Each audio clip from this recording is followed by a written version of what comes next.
Сайн байцгаана уу эрхэм үзэгчдээ. Манай Сувд нэвтрүүлгийн энэ удаагийн дугаар эхэлж байна. Манай энэ удаагийн зочноор дэлхийн 7 твийн ноён оргилд хөл тавьсан анхны монгол хүн, Монгол улсын гавьяат тамирчин, уулын спортын олон улсын хэмжээний мастер Бадам Гарвын Гангаамаа оролцож байна. За 2016 он бол эдийн засгийн хямрал гээд олон хүндэл бэрхшээлтэй энэ оны хамгийн сүүлд сонссон монголчууд бидний омог бахархлыг өөрийн эрэхгүй төрүүлсэн хамгийн сайхан мэдээ бол Монголын уулчин тэр тусмаа монгол эмэгтэй анх удаагаан дэлхийн 7 твийн ноён оргилд хөл тавьсан сайхан мэдээ байлаа. Энэ сайхан сэтгэл догдлуулсан сайхан мэдээг дуулгасан хүн бол яа харахгүй миний дэргэд сууж байгаа Монголын өнөөдрийн Монголын спортын түүхэнд яа харахгүй домог болон бичигдэж байгаа Гангаамаа юм. Тэгэхээр юуны өмнө танд бидний урилгыг хүлээн авч манай нэвтрүүлэгт манай студид хүрэлцэн ирсэнд баярлалаа. Ингээд хоёлоо яриагаа таны хамгийн сүүлд хийсэн Seven Summits-аас эхлэе. Та анх Seven Summits хийх тийм ээ энэ дэлхийн 7 твийн 7 дахь ноён оргилд гарах санаа танд анх эдийнээс төрөв, бэлтгэлээ яаж хийв, хэр удаан бэлтгэл хийв, энэ тухайгаа хоёлаа яриагаа эхлэе гэж бодож байна.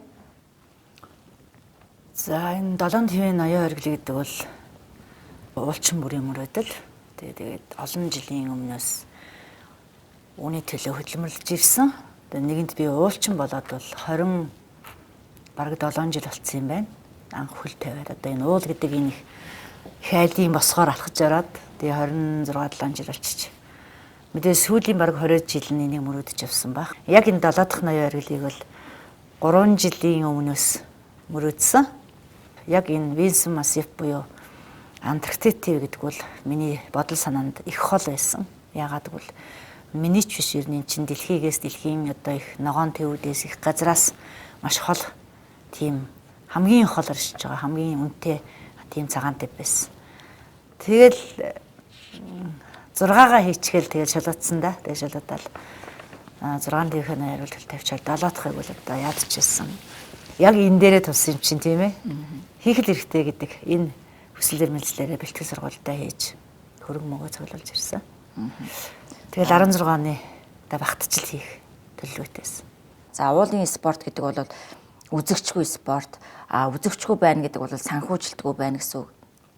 Тэгэхээр санхүүжилт босгох нь мөнгө олно гэдэг бол таны энэ ер нь энэ уулын спортоор хичээлсэн энэ он жилүүдэд Seven Summits-ыг хийхээс илүү хамгийн хүнд даваа энэ санхүүжилт мөнгө хөрөнгийн асуудал байсан баг. Та яаж мөнгө хөрөнгөө босгох, ямар байгууллагууд таныг спонсорлож таны энэ амжилтыг авчрахад бас тусдсан болов. Энэ талаараа бас ярьж өгнө гэж хүсэж байна. Ер нь бол уулын спорт бол өөрөө өртөг өндөртэй. Зардланч тэр хэрэгжилж байгаа хувцас хэрэглэл багаж хэрэгсэлнч тэр өртөг өндөртэй шүү дээ. Тэгээд яг анханасаа би энийг тооцож энэ бол өндөр өртөг өндөртэй юм аа, энэ хэцүү юм аа гэж би бодоагүй. Анханасаа л яг энэ спорт сонирхол энэ хөл тавьсан болохоор эхнээсээ эцсийн хүртэл явсан. Анх намайг ууланд хөл тавьж байхад бол бас яг мэдээл хумс байсан шүү дээ. Тэгээд манайх чи 2004-5 оноос эхлээд үндсэндээ баг тесрэлтийн жил гэх юм уу уулын спортын хувьд бол энэ бол Эверест гэдэг бол Монгол манайх болоод манай хүн хөл тавиад ирэнгүүт л юм мэдээлэл авих цэцэгдэж эхэлсэн. Тэр цаг мөчөөс хойш бол бас ч хүмүүс ойлгодог болсон. Монголчууд ч тэр байгууллагууд ч тэр засагч тэр ойлгож тодорхой зорилго тавиад тодорхой амжилт гаргаад байгаа хүмүүсөө л дэмждэг болсон. Мэдээж тэр болгон олон хүнд хүрч чадахгүй ч гэсэн тийм ээ. Өнөөдөр миний тухай ярих, миний амжилтын тухай ярихын тийм ээ энэ ярьж байгаагийн ард нь маш том баг байгаа. Тийм ээ маш том миний ард байгаа 70 фронт байгаа тийм. Энэ 70 фронт гэдэг бол ерөөсөө миний ард тусалж, дэмжиж, спонсорлож явсан тэр олон хүмүүсүүд, тэр зохион байгуулж явсан тэр олон баг бүрэлдэхүүн, тэр спортын олон дарга нар, олон ажилтнууд, мэрэгчлэтнүүд, тэгэл тэр олон компани захирлууд, тийм ээ, тэр төр засгийн ажилтнууд, тэр олон хүмүүс чинь миний ард зогсож өнөөдөр миний амжилтыг өнөөдөр үлгэдэж авсан хүмүүс шүү дээ, тийм. Тэгэхээр одоо тэр олон хүмүүсийг би одоо энд болдгсон бол нэрийг ингээд дурдмаар л ах юм. Тэгээд тэр олон нэрийг би ямар дурдаад барагдахгүй шүү дээ. Тэгээд тэр олон спонсор тусалж явсан найз нөхөд хамт олон ивент итгэгч нар тийм ээ. Тэр спортынхаа байгууллагын үеийн дарга нар байна. Намайг бүхэл үеийн дарга нар намайг дэмжиж ирсэн. Бүгд л дэмжиж ирсэн. Энэ хүмүүстэй одоо би баярлалаа л гэж хэлхий да тий. Одоо өөр хэлэх нөгөө миний одоо хэлэх өөрөөс юм үнэхээр алдахгүй байна тий. Үнэхээр маш их баярлалаа. Тэр хүмүүсийн ачийг амжилтаараа хариуллаа шүү дээ тийм ээ. Монголын дүүхэнд одоо бичигдэх алтан үсгээр бичигдэх тэр амжилтаар хариулна гэдэг бол тэр амжилт гаргана гэдэг бол та тэр спонсоруудынхаа таныг дэмжиж ажиллаж байгаа тэр баг хамт олон багш нарын ачийг одоо энэс илүү яаж одоо хариулах вэ гэж миний хувьд бодогдож байна л да. Үнэхээр тэр ингээд бас тэрийг тэгж бодож байгаа бол баярлалаа. Би бол одоо тэгэл бас баярлалаа гэж хэлэхээс өөр юм хэлж чадахгүй юм да. Үнэхээр их баярлалаа. Миний ард өдий хүртэл зогссон 20 жилийн хугацаанд миний ард байсан та нартаа үнэхээр их баярлалаа гэж хэлье да. Тэгээ миний яг энэ явах гэж байгаа энэ зориг бөгөөд энэ сүүлийн энэ цэгийг бол их хүмүүс маш сайн ойлгосон байна лээ. Тийм ч учраас намайг өөрөө гуугаагүй байхад хүртэл Австралийн иргэн өөрөө намайг хайж олоод надад туслая гэд хандив өгч тусалж ирсэн, мөнгөшилжүүлж ирсэн. Тэгээд би монголчуудаа санд байн зарласан шүү дээ. Тэгэл монголчууд маань 5,000 төгрөгөөс эхсүүлээл тэгэл 50,000 төгрөг, 100,000 төгрөг, 1 сая төгрөг гэл ингээл тийм ээ. Гэхдээ масс ингээд тэр 100 гаруй хүн чинь тэгэл нэг 5,000 төгрөг, 10,000 төгрөг, 20,000 төгрөгүүд ингээд дансаар шилжүүлэл байсан. Гэхдээ тэр чинь мөнгө шүү дээ тий. Тэгээд дээр нь олон компаниуд байгууллагууд ингээ хандив одоо системийнхээ дотор хандив өрнөлдсөн. Тэгээд тэнд одоо би томоохныг хэлж бодлоо нэстэй тий. Томоохноос нь хэлэхэд би жишээлбэл одоо Монголын автомчдын холбоо байна. Маш том спонсор болсон. Шууд замынхаа компани дотор хандив өрнүүлээд гэсэн би одоо Гамбат сайдтай үнэхээр их баярлмаар байна. Тий. За мөн эрчим хүчний сайд, ганхүү сайд байна. Бас системэндээ хандив өрнүүлээд. За тэгээд оюун хорл сайд гишүүн байна. Тий байгаль орчны. За энд би ингээд хамтарч ажиллая гэж санал тавиад ороход хүлээж авсан. Тэгээд би давхар нэг судалгаа шинжилгээний ажил хийж ирсэн гэсэн шүү дээ. Ингээд миний зардалд бас хандив нэмэр тусламж үзүүлээд бас сайхан хамтарч ажилласан байгаа. Оюун хорл гишүүндээ баярлж байна. За энэ бүхнийг бас зангидаж өгсөн. Яг энэ манай миний Антарктикийн экспедицэд ивент ерөнхий зохион байгуулагчаар ажилласан манай Хаяр гишүүндээ баярлмаар байна. За үеийн спонсорууд одоо орилуудын ард надад спонсорлсон би одоо Монголын Улсын үндэсний холбооны дутх зүйлийн гишүүн Сутанбар клубын эзэн Бацаг бахтаа үнэхээр баярлмаар байна. Би одоо Бацаг бах гэж хэлээс орчиж одоо тэгээд одоо аюун Бацаг гэж одоо бас албан ёсоор хэлэх бах те. Энэ хүнд үнэхээр их одоо чин сэтгэлээсээ баярлалаа гэж хэлмээр байна. Гэх мэтийн маш олон хүнийг би дурдах хэрэгтэй байхал та. Тэгээд бас үе үед миний одоо олон жил 11 жил хамтарч ажиллаж байгаа миний ажилтдаг компани Mongolian Expedition гэж компани байна. Энэ бол миний бас ард дандаа зогсож идэг. Энэ хамт олондоо бас залуучуудаа баярлалаа гэж хэлмээр байна. 6 жил надтай хамтарч ажилласан миний нэг эрсдлийг дааж ирсэн даатгалын компани. Миг даатгал компани. Миг даатгал. Тий одоо миний эрсдлийг зарим үед баг К2 морьт явах чинь баг л нэг авиртаа зогсоочлаа гэсэн чинь баярлсан гэж яриад ирээдүйсэн тий. Тий энэ компани байна. Тий миний том ивент итгэж байна. Turkish Airlines байна. Энэ чинь өөр гадны байгууллага шүү дээ. Тийм ээ. Туркийн компани. Энэ намайг сүүлийн 3 оргилд намайг шууд ивент итгэжээр ажилласан байгаа. Seven Summits одоо уул аялын дэлгүүр. Бүх оргилд миний 7 оргилд ивент итгэжээр ажилласан байгаа. Миний ивент одоо багц хэрэгслийн ивент итгэжээр. Гэх мэтийн маш олон газрууд байна. За тэгэл тэр зүрхэнд орсон Австрал гэл. Тэгэхээр энэ олон хүмүүсүүдийн ач тусыг одоо яг хөө миний үнэхээр миний хариулж байгаа нэг миний чадах юм амжилтаараа л хариулт. Дээр нь одоо би үнэхээр их баярлалаа гэж хэлмээр байна да. Тийм. Гэхдээ яа харахгүй та бүхэн ярьж байгаа энэ уулын спорт тэр тусмаа одоо энэ уулын спорт ч бас дотор олон төрөл байгаа шүү дээ. Тань чи өндөр уулын энэ авиралтын спорт бол одоо хөл бөмбөг шиг одоо хэдэн мянган үзэгчдийг суучгаа тэдний одоо алга таашил тий алга таашил тэр их сэтгэлийн хөдөлгөөнд дунд тэгээд тэр дундуур одоо тэр спонсорлагч компаниуд одоо реклама байнга явуулж идэг асар их мөнгө одоо ингэж эргэлдэж идэг ийм бол спорт бол биш нь ойлгомжтой тийм ээ. Гэхдээ л одоо бас сүүлийн үед За бид нар бол бас өндөр уулын авиралтын тийм ээ энэ баримтат кинонууд үзэж байна. Мэдээгээр мэдээж бас явж байна. Тэр тусмаа одоо бас Монголд бас энэ спортыг ойлгож манай уулчдыг дэмждэг ийм одоо спонсор байгууллагууд байдаг болсон юм байна гэж таны ярианаас ойлголоо. Тэгэхээр таны саяын хамгийн сүүлд очиод ирдэг Антарктид тип бол манай дэлхийн ертөнцийн доод хязгаар тийм ээ. За Антарктид гэж бодохоор одоо нүд чихгүй цасан шуурга тавьсан одоо тэнд ер нь амьд амьтан байх аргагүй хасах 90 градус хүртэл одоо ийм хүүтэрдэг ийм одоо нүд алдам одоо цагаан тал төсөөлөгддөг л да бас айдас хүрмээч юм шиг хар дарсан зүүдч юм шиг. Тэгэхээр энэ хол аян замыг та яаж туулав тийм ээ? За ер нь тийм ээ манай дэлхийн үлмий гэж ярьдаг тэрийг тийм ээ одоо манай дэлхийн үлмий. Тэгэхээр тэр манай дэлхийн үлмий гэдэг яриад байгаа тэр одоо газар нутаг бол яг үнэндээ зөвхөн ёстой зах хязгааргүй тийм цэлээсэн цагаан тал шиг тийм л харагдчихсэн. Ерөөсө хоёрхан өнгөлдөд юм байна лээ. Цэнхэр цагаан гэсэн хоёр өнгөл харагддаг юм байна лээ. Цэнхэр тэнгэр тэгэл цав цагаан. Энд хүрэхийн тулд их хол зам туулсан. Тэгээ хол зам туулсан. Би бүтэн 6 дамжиж нисэж чад. Талдаа 6 дамжиж нисэж байгаа шүү дээ. Тэгээд Turkish Airlines миний нислэгийн одоо яг тэр их газрын хамгийн сүүлийн цэг хүртэл Turkish Airlines байсан. За Turkish Airlines-аар Истанбул гээд Истанбулаас Бразил гээд Бразилаас Чилийн Сантьягогоос Пунта Ареnas гээд яг хамгийн Латин Америкийн үзүүрийн хот дээр ирж одоо олон улсын нислэг буюу орон нутгийн нислэг өндөрлөж байгаа. Тэгээд тэндээсээ цаашаага тусгай нислэгээр одоо Illusion гэж ярьдаг Il-76 гэдэг одоо цэргийн зориулалттай онгоц байдаг. Оросын онгоц тий. Гэхдээ Казахстаны далбаатай онгоц байна лээ. Орос нисгэгч нартай. Тэр онгоцоор яг тусгай нислэгээр яг Антарктид буюу Union Glacier буюу холбооны мөсөн гол дээр бууж байгаа. Тэгэхээр яг тэр Пунта Арена гэдэг тэр Чилийн хамгийн үзүүрийн хот их газрын хамгийн үзүүрийн хотоос Антарктидын Union Glacier буюу холбооны мөсөн гал дээр очиход нийтдээ 3000 км гэсэн баха. За нисэж байгаа. 4 цаг 30 минут. Гэхдээ бид нар яг очихдоо бол 6 цаг 30 нисэн. Ягаад гэвэл замаар Аргентины хамгийн үзүүрийн Ошива гэдэг тэр цэг дээрээс хүмүүс аваад ниссэн учраас 6 цаг. Ер нь л 4 цаг 30 минут нисэж очдөг юм байна лээ. Тэр бол одоо толгойн мөсөн гол буюу яг Антарктид дээр бууж байгаа. Тэгэхээр би бас уншижсэн л да.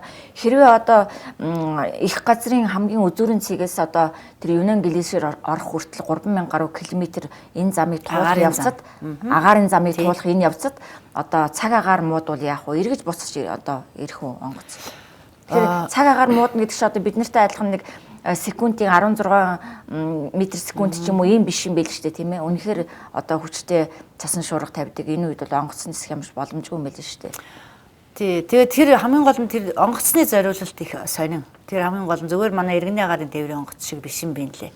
Чадал хүч нь аймагтад бүр нэг тийм үнэхээр нэг л цаанаасаа нэг юм ингээд тийм аимшигтэй ч юм шиг тийм хүчээр тэр ингээ гаднаас нь харсан ч тэр нэг тийм амар том одоо амар том махчин шүү юм шиг гаднаас нь харахад тийм хүчтэй онгоц юм байлээ. Тэгээд онгоц чинь үндсэндээ баг 11,000 л нисдэг шүү дээдлэн тийм ээ. Иргэний агаарын тээвэр олон улсын нислэгч том онгоц Boeing 777 гэдэг чинь тэр болохоор 12,000 м нисдэг юм байлээ. За өндөр нь. Тэгээд өндөр тэр хүч чадал нь бол аимшигтэй тийм онгоц юм л дээ. Нэгэн тал одоо ингээд одоо их газрын үзүүрийн цэгээс нисээд Антарктид өөр их замын талдаа орцсон тохиолдолд бол тэр эргэж буцна гэдэг асуудал баг мэдхгүй байдгүй баха. Бид нар буцааг болохоор мэдхгүй л юм л да байдгүй байх гэж бодож байгаа. Тэгээд цагаагаар ер нь сайхан баталгаатай нөхцөлд нисдэг юм лээ. Цагаагаар мэдээлэл тий. Тэгээд тэр холбооны мөсөн гол гэдэг байгаа тэр том кемп чинь өөрөөсөө бүх юм байдаг газар. Тэгээд тэгтээ бол одоо нөгөө юуны зориулттай удирдлагын чанартай яг 10 сарын сүүлээс эхлээл 2 сарын 1 хүртэл яг тэр үйл ажиллагаа явуулдаг маш том олон улсын одоо лагер. Тэнд тэр одоо бүх юм байна. Ерөөсөө тэр яг холбоо харилцаа гэдэг нь сансрын утас л да. Өөрөөр байхгүй сансрын утасаа. Тэгээд цагаагаар мэдээ авдаг ингээл бүх л одоо тэр юмуд байдаг. Эмнэлэг гэдэг. Тэгэл яг тэр орчин нь бол одоо тэр Антарктид тийм хамгийн одоо юу гэмдээ одоо Антарктидтэйгээ хот нь тэр баг майхнаар кемп байгуулчихсан тий. Тэгээ одоо Антарктидын нийслэл онгоцтой газар нь тэр нь 2 сарын 1 гээд буучдаг. Тийм юм л. Үнэхээр тийм нөгөө хамгийн цэвэр тэв гэдэг бол үнэн. Үнэхээр цэвэр, хамгийн цэвэр уул цэвэр тэв бол тэнд л байд юм байна лээ. Гурван чиглэлтэй очдог. Нэг нь ууланд авирж экспедишн орчдөг. Вилсон массив ууланд авирах гэж, нөгөөх нь болохоор туйл буюу 90 градус дээр очих гэж очдог. Судалгаа шинжилгээний баг. Гурав дахь нь болохоор судалгаа шинжилгээний баг буюу одоо туйл судлал, мөсөн гол судлалынхан очдог. Тэгэхээр нөгөө хоёр нь болохоор одоо жинхэнэ нөгөө нэг нь спорт тийм уулын спортын чиглэлээр гэсэн ууланд авирах гэж, нөгөөх нь яг туйл дээр одоо яг нөгөө туйлын сүүлийн 1 градус, сүүлийн 2 градус буюу одоо нөгөө last degree, last 2 degree гэж ярьдаг. Тийм градусуудыг одоо 111 км, 222 км-ийг цанаар явж яг 90 градус дээр очих гэж очдог улсууд. Энэ хоёр үл цэвэр спорт хийж байгаа ч юм уу, одоо жинхэнэ одоо адлын явдал хийж байгаа улсууд. Нөгөө гурав дахь чиглэл нь болохоор судалгааны очдог. Мөсөн гол судлалынхан туйл судлалынхан очдог. Ийм чиглэлтэй яг тэр бол очдог юм л. Та тэгэхээр Вилсон массив ууланда яг тэнд очиод хэд хоноод одоо гарав, тийм ээ, хизээ гарав. Одоо хэдэн градус орчим хүйтэн байсан. Вилсон уул маань яг намайг байх үед яг тэр Антарктид тэв маань яг миний байх хугацаанд цагаагаар тийм ч муудаагүй, ерөөсөө муудаагүй. Маш сайхан байсан баг тийм. Тий, яг зуны улирал байсан. Тэгээд зуны улирал ч гэсэн муудвал аимшигтай мууддаг гэж ярьдаг. Тэгтээ улиралаас аз болоход цагаагаар муудаагүй. Тэгээд мөсөн гол дээрээ буюу дулаахан байсан. Би чинь давхар нэг тийм бас цаг уурын шинжилгээ судалгааны юм өөрч хамт авч явж хийж ирсэн, хэмжилт хийж ирсэн. Тэгээд мөсөн гол дээрээ бол айгу дулаахан байсан байгаа. Бас уулынхаа баазлагаар дээр ч гэсэн дулаахан байсан. За харин оргил дээр бол миний багшны заалт бол хасах 32-тай байсан. Тэгээд дээр нь маш салхитай байсан. Тэгээд салхи нэмэгдээд Оросуудын заалтаар бол хасах 52 градус гэж гарсан байсан. За тэгээд яг оргил дээр уулан дээрээ үл тийм байсан. Маш их салхитай байсан. Яг оргилд гарах өдөр шүү дээ, тийм. Бусд үед нь бол айгуу сайхан байсан. Тэгэхээр та оргилд өдөр гарав, шөнө гарсан уу? Тэнд чинь нөгөө яг нөгөө цагийнхаа хэмжилтээр харах юм бол одоо шөнө болж байна да. За одоо шөнийн 2 цаг, шөнийн 3 цаг болж байна гэж харна. Тэрнээс биш харахгүй болдгоо. Харанхуй бол ерөөсөө харанхуй болохгүй тий. Ерөөсөө мөнхийн 24 цаг өдөр байдаг. Ой сони. Тий нар ерөөсөө нэг яг олон сони юм байгаа. Тэрнээс 3 зүгээр онцгойлж 3-ыг хэлэхэд нэг нь болохоор бол нар баруунаасаа гараад зүүн тал руугаа жоохон тонгойдаг. Тэгээ бид нар ярьдаг. Тий зүүнээс нар манддаг бол хотлоо юм байдаг гэж байна тий. Тий. Яг нэг цаг юуныхаа тогтолцоон яг тэгж харагддаг. Тий яг баруунаасаа гараад зүүн тишээгээ жоохон тонгойдаг. Хоёр дахь нь болохоор тэнд хизээч шин болдгоо 24 цаг өдөр байсан. Наргуу мөртлөө гэрэлтэй байдаг байна. Ерөөсөө л яг өдөр шиг тий. Гэхдээ наргуу юу? Тий нар чинь ерөөсөө маш нар жоохон тонгойж байгаа шүү дээ. Бүр жаргахгүй. Уулын цагаар тонгойж байгаа. Тэгээ тонгойж байгаа үеийн нэг шин дундаас хойш нэг 2 3 цагийн үеэс тонгойж байгаа. 2-3 цаг үг. Тэгсэн тонгоочхоо тэгээд байгаад ах уу? Тий, тэгээд яг одоо наа жаргацсан юм шиг харагдаж байгаа байхгүй. Тэгээд бүр жаргаагүй тэр чинь энтлийнхэн жижиг уулын араар л том энтлэлт ингээ уул байгаа шүү дээ, иргэн тойрон. Тэрний араар л авчиж чинь л гэсэн үг байхгүй яг үнэндээ бол. Гурав дахь юм нь гэхээр маш хуурай. За. Тий. Маш хуурай. Тэнд чинь чек гэдэг юм чинь 3 юмнаас авдаг. Нэг нь болохоор ногоон ургамлаас авдаг, тийм ээ. Хоёр дахь нь болохоор бороо орж иж авна. Гурав дахь нь болохоор тэр цас мас чинь жоохон хайлмагдчихэж ууршин шүү дээ, тий. Тэгжээч ямар нэг чийг авна шүү дээ. Аль нь ч байхгүй учраас тийм маш хуурай орч. Маш хуурай. Тийм учраас маш их шингийн маш уу гэдэг байхгүй. Маш их хуурай орч. За тэгээ дөрөв дэх сарын юм ерөөсө 2 өнгө гэдэг гэж бид тэр хэлсэн. Цэнхэр өнгө, цагаан өнгө 2. Тэгэхээр Антарктид бол ерөөсө дэлхийн нийтийн дундын өмч тийм ээ. Өнөөдөр тэн дээр сөөмж газрыг ямар ч улс орон өмчилж аваагүй байд юм билий. Дэлхийн нийтийн дундын өмч гэж явдаг тийм ээ. Энэ ч утгаараа одоо дэлхийн маш одоо олон орноос судалгаа шинжилгээний баг очиж судалгаа шинжилгээ хийдэг. За тэгээд дээр нь манай одоо дэлхийн олон одоо домогт уулч тэнд очиж одоо 7 дахь оргилдоо одоо хөл тавьж ингэж одоо уулын спортын түүхэн далтан үсгээр бичигдэх амжилт гаргадаг ийм ТV юм байлээ. Ярвалтрын шухайны чамайг дүрсэн ардынхаа нандин сэтгэд мөнхрөөрэ Давидний төлийг алдави тамирчны ялт хямдхан алдоогүй Давидний төлийг алдави тамирчны ялт алдоогүй 8000 м метраас дээш одоо энэ ориглыг бол үхлийн бүс гэж нэрлэдэг юм байлээ. Та тэгэхээр энэ 8000 метраас дээш одоо энэ үхлийн бүс рүү 3 удаа миний одоо мэдж байгаагаар орсон хүн байна. Тэгэхээр яг энэ бүс рүү ороход танд ямар сэтгэл төрдөг вэ? Айдсын тухай асуух нь одоо бас ичгэвтер байх л да. Ягаад гэвэл хэрвээ та айдаг байсан бол энэ спортыг сонгохгүйсэн баг. Тэр нэр томьёонд хэрэглэгддэг 3 ууланд оролдлого хийсэн байгаа. Нэгд нь аргил дээр гарсан Эверестийн, хоёр нь болохоор замын дундаас буцсан байгаа. Тэнд бол асал болоод бас л нөгөө яг л энэ бүсэд болсон тохиолдол хүмүүсүүд амнасаа алдаж ингээд авилтыг зогсоосон байгаа бүгдөө. Одоо ийм үг байдгийг. Та хэрвээ тэр бүс рүү, тэр одоо үхлийн бүс рүү орох гэж байгаа бол орохыг хүсэж байгаа бол эхлээд сайн бодоорой гэж. За бодоод шийдвэрээ гаргаад орсон тохиолдолд танд ямар нэгэн хаана одоо ямар нэгэн эрсдэл тийм ээ үүслэе гэж бодъё. Тэгэхэд та хаа нэгтэйгээс хин нэгнээс танд тусламж ирнэ гэж найдсны ч хэрэггүй. Та өөрийгөө л авчгаар эс тэгж чадвал одоо та тэндээ үрдүүлдэг тийм хувь тавилан таныг хүлээж байгаа шүү гэсэн ийм одоо зарчим байдгийг. Тийм болохоор тэр бүсэд ямар нэгэн хүн чанарын тухай, хүний мөсний тухай ярих боломжгүй. Тий, боломжгүй гэсэн ийм одоо нэг бодлын хит өндөрт нэлээд хатуу зэрлэг хууль үйлчилдэг. Хүссэн үсээгүй тэр хууль үйлчилдэг тийм ээ. Тэр одоо 3 ийм одоо хүний одоо хойшлогдаагүй тийм ээ хууль шиг болсон 3 зарчим байдаг. Нэгдүгээрт нь та тэр бүсд тийм ээ. Нэгдүгээрт нь та өөрийгөө л авар. Хоёрдугаарт нь та өөрийгөө болон өөр одоо тусалж чадах хин нэгэнд тусалж аварч авчгаар. Гурав дахь нь та өөрийгөө болон хин амьд үлдэх найдвартайд нь тусалж авчгаар. Гэсэн 3 зарчим байдаг ч хүссэн үсээгүй үхлийн бүсэд нэгдүгээр зарчим үйлчлэн та өөрийгөө л авчгаар. Тэгэхээр энэ бол яг маш тийм хатуу одоо нэг бодлын хүмүүс ямар зэрлэг юм бэ гэдэг шиг тийм зэрлэг хууль үйлчилдэг. Тэгэхээс ч өөр арга байхгүй. Тийм ч учраас тэрийг үхлийн бүс гэж нэрлсэн байна. Тийм байна. Тэгэхээр таны зэрэг 3 дахь зарчим биш үү? Тэгэхээр хин амьд үлдэхт нь тусал гэж.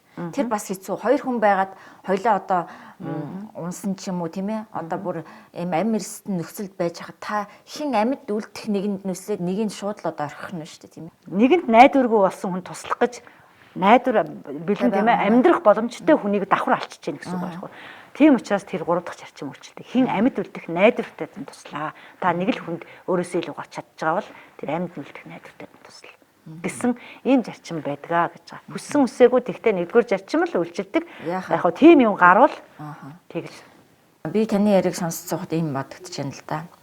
Уулчин хүнд бол яг одоо тэр өндөр уулын тийм ээ одоо хүн бидний төсөөлж чадахгүй тэр өндөр уулын тэр одоо их шовх тийм хатуу хад чулуу шиг за тэр нүд чихгүй шуурсан одоо тэсгэн хүтэн өвөл шиг ийм одоо хатуу чанга хөтөн цэвдэг одоо ийм л байдал тэр өндөр ууланд одоо энэ л хууль үйлчилдэг хүн ийм байхыг л ерөөсөө өөрөө ирэхгүй тэр орчин одоо хүнийг шаарддаг юм байна гэсэн ийм бодол надад төрж суун л да.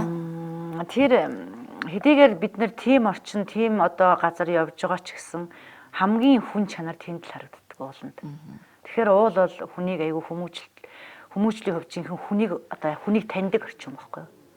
Хүний хүн чанарыг таньдаг, хүнийг таньдаг, өөрийгөө бас нээдэг. Гэтэ хүн чанараа бол яг тэр оргил дээр бол үзүүлэхэд асар хэцүү юм биш тийм ээ? Үзүүлж болно. Тий, үзүүлж болно шүү дээ. Тийм зөндөө олон баатарлаг үйл явдал зөндөө байгаа тий. Тэгэхээр яг зүгээр хууль ярьж байгаа зарчим нь тийм боловч одоо хүн чанаргүй яг тэн дээр хүн чанаргүй байх нь бүр тэрнээс ч долоондар шүү дээ. Гэхдээ хэрвээ ч хадлал байдığım бол тэнд хүний аврахын төлөө явах хэрэгтэй. Туслахын төлөө явах хэрэгтэй.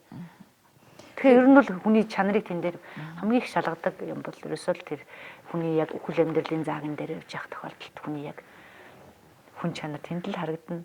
Яг хүний зан чанар тэн дээр л харагдана. Ер нь бүх юм харагддаг юм да. Саяын энэ одоо өндрийн хууль гэх юм уу тийм ээ? Энэ хуулийг одоо ингээд бодохоор та маш их хатуу тийм одоо чанга хүү юм шиг санагдчихэв. Та ер нь хэр их хатуу хүн бэ? Танд ер нь мэдээж одоо эмэгтэй хүний хувьд зөөлөн сэтгэл байдаг байх л та. Гэхдээ таны энэ амьдралын энэ уулын 20 хэдэн жил танд их хатуу ийм одоо зарчим гэх юм хатуу сэтгэлж гэх юм одоо хатуугаар ярих юм бол Ер нь үлдээсэн биш юм биз. Ер нь л зүгээр би өөрөө сэтгэл зүйнхээ хувьд өөрөө эмэгтэй хүнийхээ хувьд их зөөлөн шүү дээ. Маш уяхан хүн. Яг уулан дээр бол яг тэр нөхцөл байдалд бол хүн яг харахгүй хатуу байхаас өөр арга байхгүй.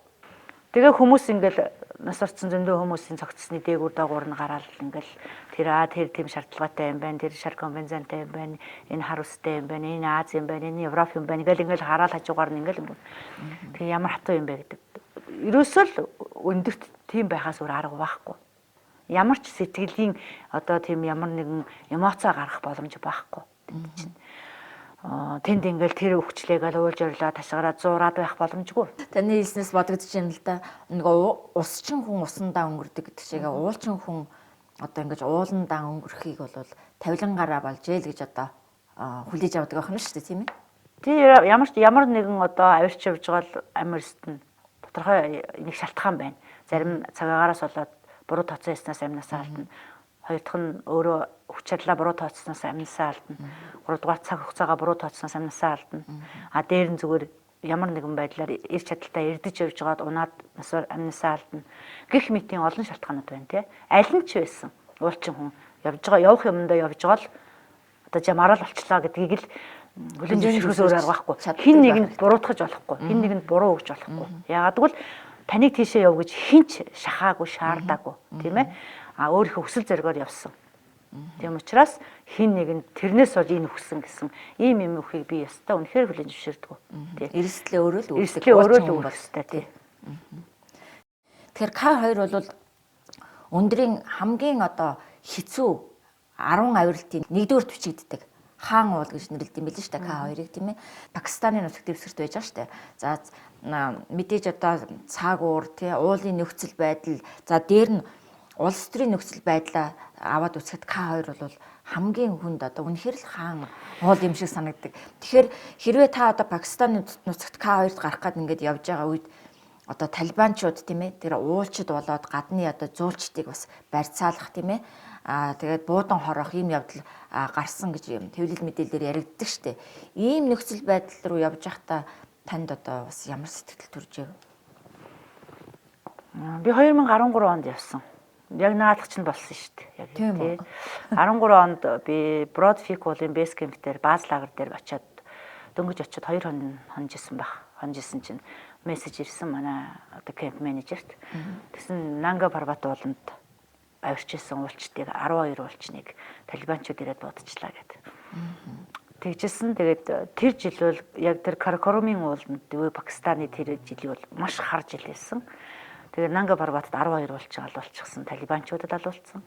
За тэгээд К2 ууланд байна 2 уулчин амнасаа алдсан аав хоёр бид таамт явжсэн. За тэгээд Бродфик одоо ууланд болохоор 4 уулчнаас орсон. G1, G2 бас 4 уулчнаас орсон. Гэх мэт ингээд 20 хэдэн хүн ингээд нас орцгаацсан. Ийм харж илээсэн. Яг тэр жил чинь би явсан юм байгаа. Тэгээд би анх яг Монголоос гарахдаа тэр Пакистанд очихдаа цаад зохион байгуулагчд хандаж асууж исэн. За танад очиход танай улс төрийн байдал чинь хэрвээ тэр тал дээр би бас мэдмээр байна гэдэг. Тэгээ надад хэлжсэн. За хүмүүсийн ярьдаг шиг яг тийм биш ээ манайх. Гэхдээ бид нар танаас алхамч холдохгүй гэдэг. Тэгэл яг үнэндээ бол намайг очихдул ёстой надаас холдоогүй. Тэгээд бид нарыг уул хүртэл ингээд буутай цагдаа хамгаалж уулын бааз дээр авчижсэн. За тэгээд буцаад уулнаас буугаад ирэхэд бол бүр хамгаалалт байна. Би ч нэг юм одоо нэг улсын ерөнхийлөгч аятал явж ийлээ шүү дээ. Тэгээд буцаад ирэхэд нөгөө талибанчууд тэр хүмүүс алчихсан тэр газар нутгийг дайрч өнгөрдөг байхгүй юу? Ерөөсөө тэр уулаар явхад тэр Чилас гэх тэр нутгийг. Тэгээд тэнд болохоор яг тэр талибанчууд ч юм уу, нутгийн иргэд ч юм уу юм танигдахгүй ингээд баахан одоо урт сахалтай эндээ сундаа буу хийсэн хүмүүс ингээд замаар ингээд сууж идэг гэж ярьж ирсэн манай гайд. Тэгээд яг тэр нутаг аюултай бүсгт тооцогддог. Тэгээд бид нарыг буцахад би нэг Австралитай хамт ботсон. Тэгээ уг нь онгоцоор бүгдийг буцаах гэсэн цагаагаар амар муу. Тэгээд газраар машинтай нэг живээр утсан. Тэгээ буцаад урд хойдолд хоёрт эхлээд бол урд хойдол хоёрт 2 машин цагдаа буутай. Цагдаа ингээд хоёр хамгаалж явж ирсэн байхгүй юу. Яг Челасын өс рүү ороод ирсэн чинь дахиад урд ортлоо хоёр машин цэрэг болсон. Ингээд урталд нэг машин цэрэг, нэг машин цагдаа, ард нэг машин цэрэг, нэг машин цагдаа. Тэгээ тал тал тийшээ буушаа гачсан. Тэгээ надад аимшиг гэхээс илүү айгүй сонир санагдаад айгүй сонирхолтой санагдаад байна. Тэгэхээр та зөвхөн та хоёрыг л хамгаалж байна. Би хоёрыг л хамгаалж тэрийг гаргаж байгаа байдал нь гаргаж байгаа байхгүй юу. Тэгээ би яг хоо хэлж асуусан. Та нар энийгээр ингээ буцаж байгаа бүх хүмүүсээ ингэж хамгаалж байгаа мó гэсэн чинь ерөнхийдөө юм хамгаалттай байгаа. Гэхдээ манай биег бас таныг арай илүү хамгаалаад байна гэсэн. Тэгээ яг учир нь юу вэ гэхээр тэр миний зохион байгуулсан компани эзэн одоо том зохион үндэслэгч буюу эзэн нь Ашраф Аман гэдэг хүн маань өөрөө шууд би Монгол гэж хэлсэн байхгүй юу.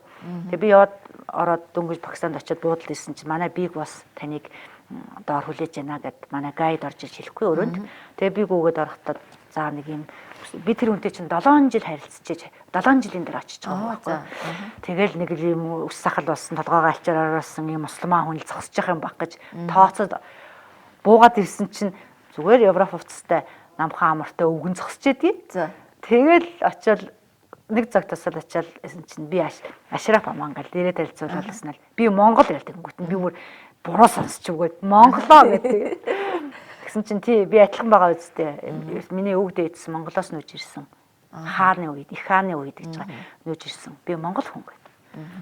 Тэгэл би бодож К2 болонд монгол цас гарцсан байж тэгэл тухайн үед зурвсхан бодоод өнгөрчихсэн байхгүй юу. Тэр хүн болохоор К2 болонд анх хөл тавьсан Пакистан хүн байхгүй юу. Маш алдартай хүн. Тэрэндээ бүр домог болцсон. Тэр улсад домог болцсон. Тийм алдартай хүн байхгүй юу.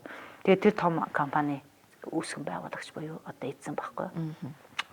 Тэгэж яжсэн. Тэгээд Монголын талаар маш их сонирхож асууж өстэй айгуу баг л өөрийнхөө миний биед хүүхэд нь ирсэн юм шиг надад хандчих. Айгуу сайхан сэтгэлтэй. Намайг үргэлж утсаар асууж лавж одоо байсан гэсэн ажилчнуудаасаа гайдуудаас манай. Тэгээд тэг санаа тавьчихсан байхгүй. Тэгээд нөгөө тэр таныг арай илүү хамгаалаад байна гэдэг гэсэн байхгүй. Тэгээд тийм. Тэгээд ер нь бол Пакистан улс бол яг хуу маш их буутай хүмүүс буудал хүртэл дандаа буутай хүмүүс ингэж хамгаалж яадаг ресепшн жоохон тийм хэцүү юм байна лээ. Тэгээ К2 ууланд тэгж орлого хийсэн юм аа. Тэгээ Бродфикэд эхэлж орлого хийгээд манай багийн бас олон улсын багтай ирсэн. Тэгээ манай багийн сайхан 3 залуу, Ираны 3 залуунаас ороод амнаас алдчихад оргилдогоо бууч чадлагнаас ороо. Тэгээд би авилтаа цуцлаад тийшээ тусламж илгээх гэж өөрийнхөө одоо өндрийн 2 фортроо шууд эрлийн группт илгээж оргил руу явуулаад би өөрөө авилтаа досгож ирсэн, цуцлж ирсэн. Тэр болгон хүн цагаагаар сайхан бүх юм бэлтгэгдсэн байхад тэр их цаг хугацаа, тэр их хөдөлмөр, тэр их мөнгөө золиослоод шууд авилтаа зогсоогоод хүний төлөө явна гэдэг бол тэр болгон бас хүн өгүүлэх тийм л ажил байдیں۔ Гэхдээ тэнд үгүйгээд би хэлэх болно шүү дээ. Үгүй би цаашаа авилтаа өргөжлүүлэн би оргилд гарна гэж хэлж болно. Гэхдээ эцээ тэнд тэр олон улсдаа юу гэж хэлэх вэ гэхээр Монгол л гэж хэлнэ шүү дээ. Тэрнээс бол гангаамаа тэгсэн гэж ярихгүй шүү дээ. Нэг одоо нэг Монгол тэгсэн л тий. Тэр Монгол л гэж хэлнэ. Эх орны л нэр гарна. Тийм учраас би тэгж авилтаа цуслаад тэднэрт тийм тусламж илгээснээрээ бол тэнд Монгол гэдгийг арай өөр нүдээр харж байгаа. Тэд нар шууд бүгд л тэгж хэлж ирсэн. Маш сайн юм хэлээ. Монгол хүн ийм хүмүүс байд юм уу гэж. Тэгэхээр энэ бол бас хаач явсан хүн эх орныхаа нэрийг бодож явах хэрэгтэй гэдэг л хэлэх гээд байгаа нь энэ л дээ. Тийм ээ.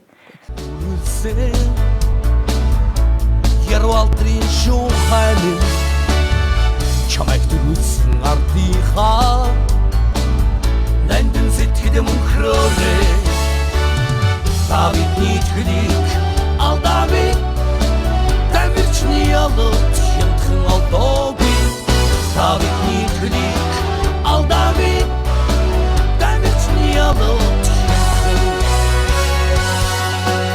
алдаагүй энэ таны авч явдаг энэ багж хэрэгслийн тоос яриг үзэгчтэй үзүүлэе гэж бодож байна да сонин байх. Тэгэхээр яаж одоо та энэ жижигхэн биендээ энэ их хүнд ачаа тийм ээ энийг үүрээд тэгээд одоо дэлхийн одоо орой дээр гарч сулаа дээр гарч ингэж чадваа тийм ээ энэ бол үнэхээр төсөөлхийн аргагүй ингээл энэ ихэвчлэн одоо төмөр тэгээд одоо олс эдгээр чинь маш хүнд тийм ээ энэ юуныхаа тухай хоёлаа бас нэг үзэгчтэй танилцуулъя гэж бодож байна л да. Би бас нэг түрүүн танаас асуухаа мартчихжээ. Би сонсч ирсэн. Энэ нөгөө нэг энэ оргил дээр одоо энэ мөнгө цас дуулан дээр гарахаар энэ нүдний шилээ авч болдгоо гэж бас нэг хүмүүс ярьдсан байл шүү дээ. Тий энийг нэг юу байдаг вэ? Туяа гэдэг юм хүний нүдийг чинь ингээд цохоод одоо нэг сохрох магадлал өндөр байдаг байхгүй юу? Тэгээ тийм сохорж исэн хүмүүсийг ч би өнөд харж исэн. Тэгээ ингээд сохорцсон юм. Тэгэхээр хамгийн гол нөгөө нэг айгуу сайн маш шүүлт сайтай тийм том юм битүү юм шил зүүж явах хэвээр. Тэгээ би тэнд хоёр төрлийн шил байгаа байхгүй юу? Тэр хоёр төрлийн шил. Тэгэхээр тэр доотлын жижиг нь болохоор бол яг тэр доор кемпүүд дээр зүүж болно. А тэгээ яг жижиг нь тий. А тэгээ тэр том нь болохоор тэр нь болохоор яг оргил руу зүүдэг шил байхгүй юу? Тэгээд зориултын тийм шил байгаа. Ямар фирмийн шил байх вэ? Тэгээд яг энэ шил үйлдвэрлэдэг бас янз янзын фирмүүд байгаа. Тий шилүүл харьцангуй бас олон газар үйлдвэрлэдэг шүү дээ. Яг энэ багжтай харьцуулахад багжуул хэцөөхөө. Тэгэхээр та яг сая асуулаа л да энэ химийн үүрээд гээл те. За тэгэхээр энэ ийм л дээ. Одоо энэ олон юм чинь ихэнх нь биеинд шингэчихэж байгаа. Тийм ээ. Одоо ингээд энэ төмрүүд чинь бүгд өөрөөсөө зүгөөд ингээд биендээ шингэчихэж байгаа шүү дээ. За тэгээ үүрч явах яг үүрвчнтэйгээ үүрч явах юм нь болохоор хоёр янз байдгийг. Яг үндсэн бааз лагераасаа ингээд хамгийн дээд кемп хүртлээ одоо хамгийн өндрийн дээд кемп хүртлээ үүрч явах юмнууд ингээд тусдаа. А тэр болохоор том одоо үүргэвчхэд чи хоёр өөр тусдаа гэсэн үг шүү дээ тий. Жишээлбэл хамгийн ихний кемпүүд байгуултлаа үүрч явах үүргэвч одоо жишээлбэл тэр үүргэвчд чинь 105 литрийн үүргэвч байгаа. 105 литрийн үүргэвч байгаа. За тэгээд энд чинь энэ бүх юмаа багтаага шингээгээд үүрээд тэгээд ингээд бааз лагер тэгээд дундын кемп ингээд кемпүүдэд байгуулаад явна шүү дээ. Хэрвээ яг өөрөө бүх юмаа хийж байгаа тохиолдолд ч ямар нэг шерпагуу ч юм уу гайдгуу ч явж байгаа тохиолдолд тийм үү шерпагуу одоо ачаа өргөчгүй явж байгаа тохиолдолд бүх хүн өөрөө үүрээд энэндээ игээд кемпэ байгуулад явна. За хамгийн дээдлийн кемптэр очингуутал оргил хүртлүүл энэ том өргөвч үүрч явах шаардлагагүйгээр энэ жижигхэн дайралтын өргөвч гэж байдгийг. Тий. Тийм жижиг өргөвч. Гэхдээ энэ жижиг томоороо одоо жишээлбэл 5-аас 15 литр орчим хэмжээтэй өргөвч байгаа. Тэгээ энэ дотор юу орох вэ гэвэл ерөөсөө 1 юм уу 2 литр ус ч юм уу нэг жоохон идэх юм дэм байж болно. За тэгэл нэг том юм биш. А за 15 литр өргөвч энэ төр байх юм бол яг ялангуяа 8000 та болонд бол за дотор нь Эверестдүүд жишээл 2 боллон хүчил төрөгчж байх юм уу тийм ээ. Тэгэл одоо камер зургийн аппарат байна. Тэгэл тэн дээр нь төрийн далбаа. Тийм л юм байна. Тэрнээс яг хамгийн дээд кемпээс дэше оргил руу хүртэл. А тэр кемпүүд байгуулж байгаа хоорондоо бол энэ том өргөвчөнд одоо бүхэл бүтэн өөрийнх нь гэр орныг л хийцэн яваа шүү дээ тийм ээ. Тийм майхна үүрнэ, хүнжил утсаа үүрнэ, тийм ээ дэвсгэрээ үүрнэ. За бүх хувцсаа байна. Би эндээ өмсөд илүү нэмэгдэл хувцс байна. За тэгээ хоол хүнс байна. За тэгээ гал тогоо байна. Тийм ээ тэр газ плетик байна. За тэгэл майхнаа барихад одоо хэргэлдэг тэр цасны хүрз байна тийм ээ цасаа авах шүү дээ. Тий цас авах хүрз гэх мэт. За тэгэл тэр олос дэс ингээл олос малс тэр айсакс карамфон ингээл эднэрийг чинь гартаа барих юм бариад хөлдөө хийх нэгээл ер нь ихэнх нь биеинд шингэчин биендээ шингээж явна. Тэгээд нэмэгдэл юм гал тоогоо хүнжил майхан гутсаа хувцастайгаа нэмэлт үүрнэ. Тэгээд энэ юм чинь ингээд энэ өргөвчн дотор чинь ингээд бүгдээрээ багтана шүү дээ. Багтаа шингээгээл өөр шүү дээ. 105 литрийн өргөвчн дотор. 105 литрийн өргөвчт чинь их юм. Тэгэхээр энэ таны энэ гутал бол тэр авраг том гутал таны биенээс ч том гутал юм шиг санагдаж байна. Энэ одоо бас ингэж авч явахад энийг одоо дааж явахд хэцүү байхаа. Тий. Гутал болохоор ууланд ингээд өндөр заалттай байдаг байхгүй юу? 4000 өмсдөг гутал. За 6000 өмсдөг гутал. Одоо 4000-аас 6000 хүртэл өмсдөг тийм ээ. 6000-аас дээш 8000 өмсдөг гутал. Одоо миний энэ гутал болохоор 8000 гутал байгаа. Гэхдээ энэ үнийг гарсан гутал уу? Тэгээ энэ миний Эверест гарсных болохоор арай өөр фирмийн гутал байсан. Би энд авчирсангүй. Энэ болохоор би нөгөө K2 Broadfix гэдэг өмсөжсэн. Тэгээд Denali Minali-гээр яг энэ өндрийн 8000-ын энэ гутлыг 8000 метрт 2 хон л удаа өмсөх хэрэгтэй. За 3 дахь удаа гэж хизээч байж болохгүй. Яадаг гэсэн үг. Шинээр нэг авч өмсөөд дараа нь нэг л удаа ууланд өмсөх хэрэгтэй байхгүй юу? 8000-д. Тэгээд тэрнээс хойш өмсөж болохгүй. Ягаад гэвэл нөгөө элчээ алдаад юм уу одоо хөл дааруулахгүй байх нөгөө аюулгүй байдал хангахдахгүй гэсэн үг. Тийм учраас 8000-ын гутлыг ерөөсөө 8000-д нь шинээр нь аваад 2 хон л удаа өмснө 3 дахь гэсэн ойлголт байхгүй. А 7000-д өмсч болно 6000-д өмсч болно дараа нь. Харин доош нь өндрөө намсгаад өмсч болно. Оо сайн юм байна. Энэ тэгэхээр ямар үнэтэй байна гэсэн үг одоо? Нэг юм. За нэг 800-аас $1000 л байгаа. Ой, өстой үнэхээр үнэтэй байна. Би Катмандугаас энэ чинь $850 бол авч ирсэн. Одоо нэмэгдсэн л дээ $1000. Ер нь л дунд нэг $1000 л байгаа. Ер нь уулын багц хэрэгсэл айгүй үнэтэй шүү дээ. Тэгээд тийм юм аа. Тэгэхээр ер нь уулын спорт гэдэг үл ер нь энэ одоо багаж хэрэгслээрээч үнэтэй юм. За хүний амь насаар хэмжигдээд гэдгээрээч үнэхээр үнцэнтэй ийм одоо спорт юм тийм ээ. Тэгэхээр үнэхээр одоо уулын спорт бол бас баян хэмнээ спорт юм болов гэж бас бодогдоод байгаа юм шиг. Одоо энэ жишээлбэл юу ах вэ? наач нь болохоор нөгөө одоо крампон буюу одоо монголчлох юм бол нөгөө мууран хумс гэж ярьдаг. За. Эсвэл мөсний тагч гэж ярьдаг. Мууран хумс гэж ихэнхдээ ярьдаг юм да. Мууран хумс гэдэг яадаг нэг орос нэрээр нь кошк гэдэг байхгүй. Кошк тий. Тэгээд энэ гутлынхаа гадна талаар мөс. Улаанбаатарын альтергаатай зам дээр л яг таарах. Наад яг шүү дээ. Яг нөгөө гудамжны альтергаанд өмсдөг ийм чинь арай өөр үйдий. Ингээ эрзэнтэй тэгээд тийм байдаг юм уу? Тий байдаг. Жижигхэн шидтэй байдаг. Байдаг. Энэ болохоор өндрөх авирлах оруулж ир зарвал их мөнгө олох юм биш үү? Байдаг шүү дээ. Монгол энэ зардаг тэгээд хүмүүс өмсцэн яваал гэдэг юм л тий. Угаасаа олж авч өмсөе. Тий. Одоо энэ эдгээр ч одоо юу юм бэ? Наач болохоор нөгөө мөсний шөрөв айс крүү гэдэг одоо мөс рүү ингэж эргүүлж оруулаад тэгээд нөгөө олсоор ингэж өөрсдөө хамгаалдаг багж байхгүй юу? Одоо мөсний шөрөв байхгүй юу? Тэгэл ингээ мөсний шөрөв ингээ энэ нэрлэх юм бол ингээ төрлөөрөө өөр юмнууд чинь зориултаараа маш өөр үүдэг байхгүй юу? Жишээлбэл би ингээл энэ бэли тавьсан байна их чинь жишээл жижигээс нь ингээл том руу тавьсан байгаа шүү дээ. За энэ болохоор доор өмсөл тэгэл ингээл нэмэлтээр томруулаад явна. Энэ болохоор одоо ингээл салхинаас хамгаалсан ч байх шиг тий. Энэ бэлийнхээ гадналаар энийг өмслөх нь. Бүгдийг ингээд давхарлаад өмсчихдээ юм уу? Давхарж өмсч болно. Эсвэл зориулт өндөр. Энэ өдөн бэлээ. Тэгээ өдөн бэлээ одоо 8000 бол энэ хоёрыг л хэрэглэн шүү дээ. Энэ салхиных энэ өдөн хоёрыг давхарж хэрэглэнэ.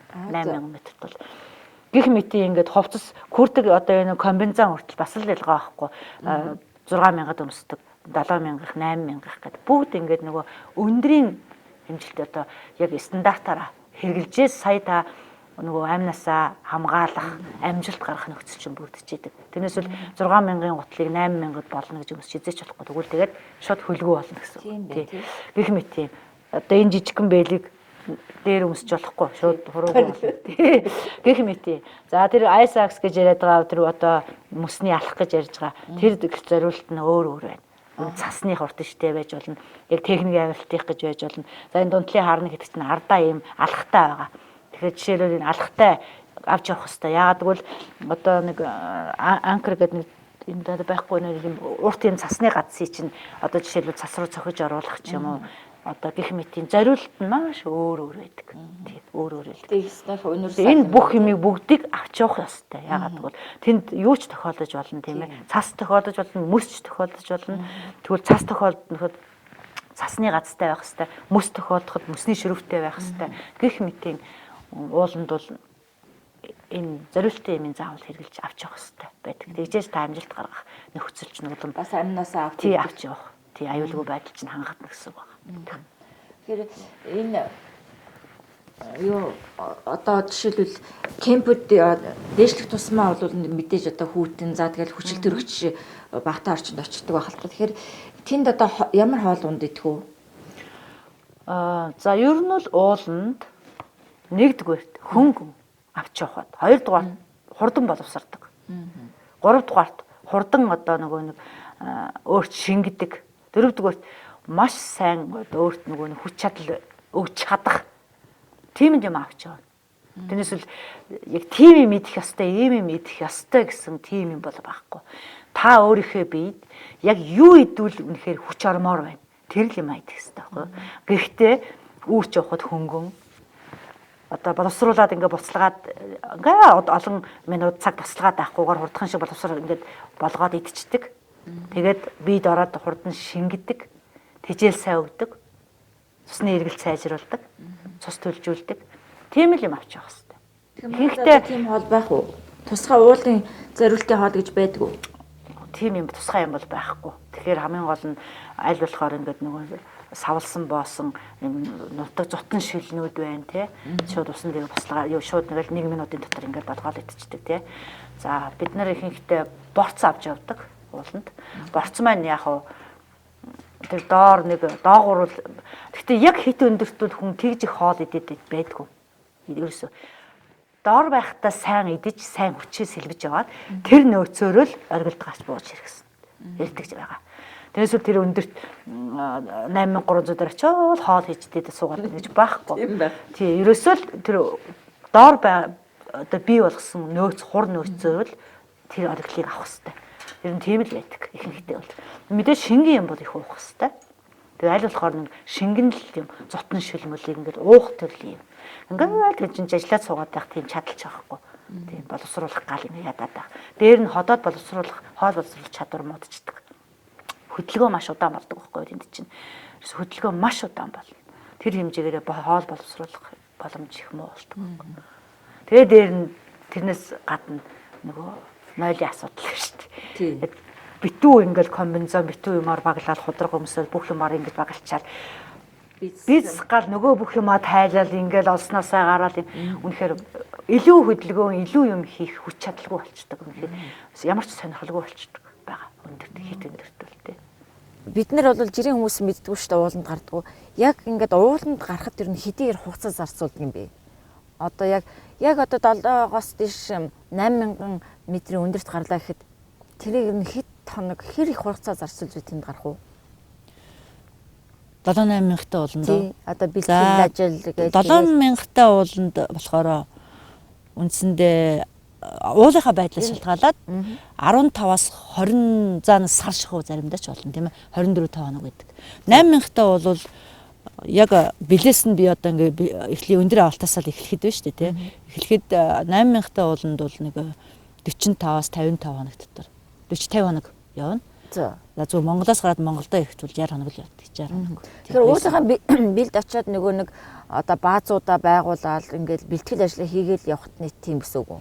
Тий, ерөөсө өндөртөө дасж өндрийн бэлтгэлээ хийн, тэр хооронд кемпүүд баазууд байгуулагдана, хамгаалтын олс тавигдана, цагаагаар харна.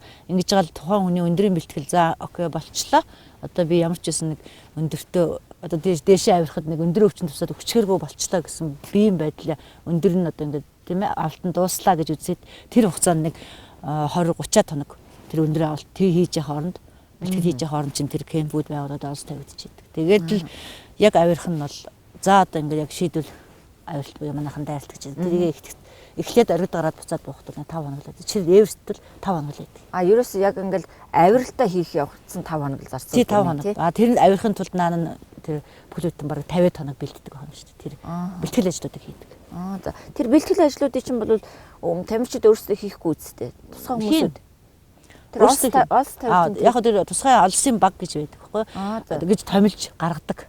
Тэгээд тэднэрт ингээд мөнгө төлөөд тэрийг одоо жишээлбэл Эверестэд тэгэхээр тэр одоо төвдийн уулчт ч юм уу тэрийг хариуцсан компаниуд хийд юм уу? Эсвэл одоо уулч дотроос хүмүүс томилж юу яах вэ? Хоёр төрлөө. Нэгдүгürt болохоор одоо ширфанар буюу төвдийн одоо уулын сургуулийнхан хойтлаас нь уртлаас нь ширфанар одоо тэднийг зөх хэмжээний олсны баг гэж гаргадаг. Тухайн жил энэ жил олсны баг тэдэн хүний бүрэлдэхүүнтэй тэр дээр гэж гаргаад тэднэрт ингээд цалин өгөөд хийдэг нэг хэлбэр. Нөгөө нэг хэлбэр нь болохоор уулчид өөрсдөө бүх багууд дундаасаа хүн гаргаад дундаасаа тий.